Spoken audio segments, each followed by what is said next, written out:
किसी भी theory, concept या फॉर्मूले को लंबे समय तक याद रखने के लिए आपको उसे 3 चीजें देनी होती हैं।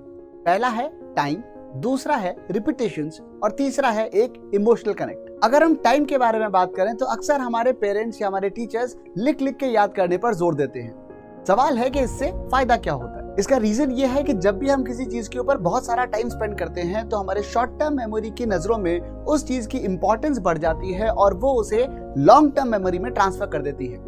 इस वजह से वो चीज हमें लंबे समय तक के लिए याद रहती है। इसीलिए मैं अपने सभी स्टूडेंट्स को ये सजेस्ट करता हूँ कि जब भी उन्हें कोई फॉर्मूला याद ना हो तो वो उसे उसी वक्त डिराइव करें।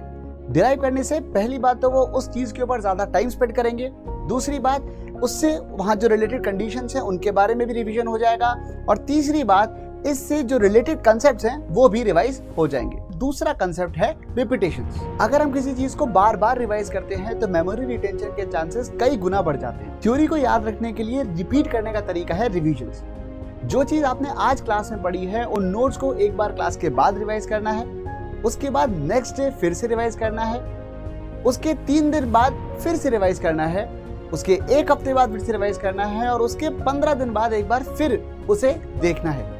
इसका आप एक जर्नल बना सकते हैं जिसमें आप ये रिकॉर्ड रख सकते हैं कि इस वाली क्लास को मैंने सही टाइम पे रिवाइज किया है या नहीं। किसी भी कंसेप्ट को याद रखने के लिए बहुत ज्यादा जरूरी है कि आप उन क्वेश्चंस के ऊपर बहुत सारा टाइम दें जिन क्वेश्चंस को आप फर्स्ट शॉट में सॉल्व नहीं कर पाए हैं। जितना ज्यादा टाइम आप ऐसे क्वेश्चंस के ऊपर स्पेंड करेंगे उतना ज्यादा उस क्वेश्चन से रिलेटेड कंसेप्ट्स आपके स्ट्रांग होते चले जाएंगे। अब अगर आप फॉर्मूले की बात करते हैं तो अक्सर मैंने देखा है कि बच्चे फॉर्मूले याद रखने के लिए किसी चार्ट पे या किसी पेपर पे या किसी फॉर्मूले बुक की हेल्प से वो फॉर्मूले हमेशा अपने सामने रखते हैं ताकि जब भी उस फॉर्मूले की जरूरत पड़े वो उस चार्ट में से फॉर्मूला देखें, उसे अप्लाई करें और आगे बढ़ जाए। इससे उस वक्त तो वो क्वेश्चन सॉल्व हो जाता है, लेकिन इस तरीके से वो फॉर्मूला, उससे जुड़े हुए कंसेप्ट्स और उसकी कंडीशंस थॉरली रिवाइज नहीं हो पाते। इसीलिए मैं हमेशा अपने स्टूडेंट्स को ये सजेस्ट करता हूँ कि जब भी उन्हें कोई फॉर्मूला याद नहीं हो रहा हो तो उसे उसी वक्त डिराइव करें।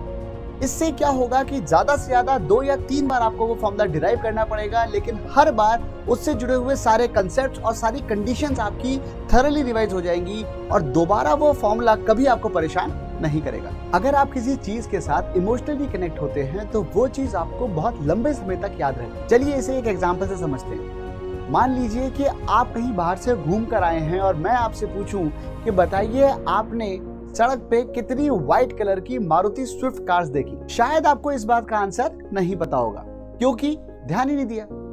लेकिन अगर आपने उस दिन एक लाल रंग की चमचमाती हुई फरारी देखी होती तो वो आपको शर्तिया रूप से याद रहती क्योंकि वो आपका पैशन है और इस मेमोरी का रीजन है आपका उस कार के लिए एक इमोशनल कनेक्ट।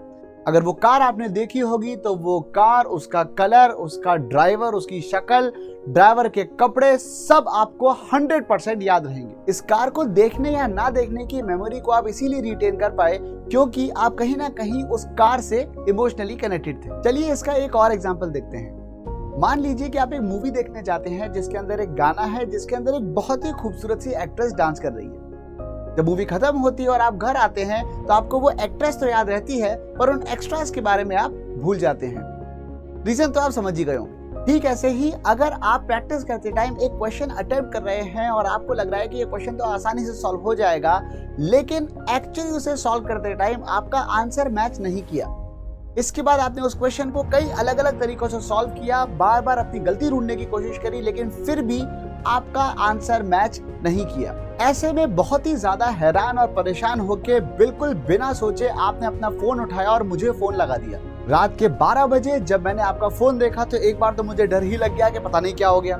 लेकिन जब मैंने फोन उठाया और आपने कहा कि सर इस किताब के इस चैप्टर का ये वाला सवाल मुझसे सॉल्व नहीं हो रहा है, बहुत ज्यादा परेशान हूँ, रात को नींद नहीं आएगी, मुझे बता दो कि इसका आंसर कैसे निकलेगा। तो मैंने ये जवाब दिया कि भाई ऐसे फोन पे तो मैं कैसे तुम्हारा सोल्यूशन चेक करूंगा, तो एक काम करना, क्लास से पहले मेरे पास आना, अपना सोल्यूशन दिखाना और फिर हम उसमें दोनों मिलकर गलती ढूंढेंगे। अब जब अगले दिन सुबह मैं क्लास के लिए पहुंचा तो आप वहां दरवाजे पे ही खड़े मेरा इंतजार कर रहे थे कि लो सर ये रहा मेरा सोल्यूशन, बताओ इस पे गलती क्या है। जैसे ही मैंने सोल्यूशन देखा तो मुझे उसे देखते ही समझ में आ गया कि तुमने एक बहुत कॉमन सी गलती करी है और उस सोल्यूशन के अंदर मैंने तुमसे कहा कि देखो यहाँ तुमने माइनस लिखा है ना, ये माइनस नहीं प्लस होगा।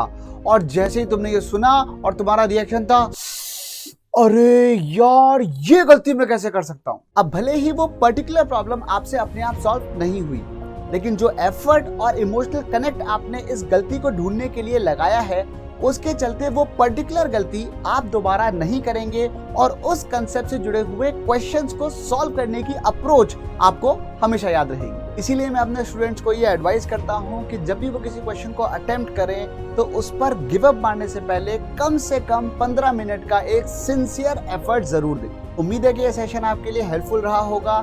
ऐसे ही और टिप्स और ट्रिक्स जानने के लिए मेरे साथ जुड़े रहिए। मिलते हैं हम अपने अगले सेशन में। तब तक keep doing your best and keep growing.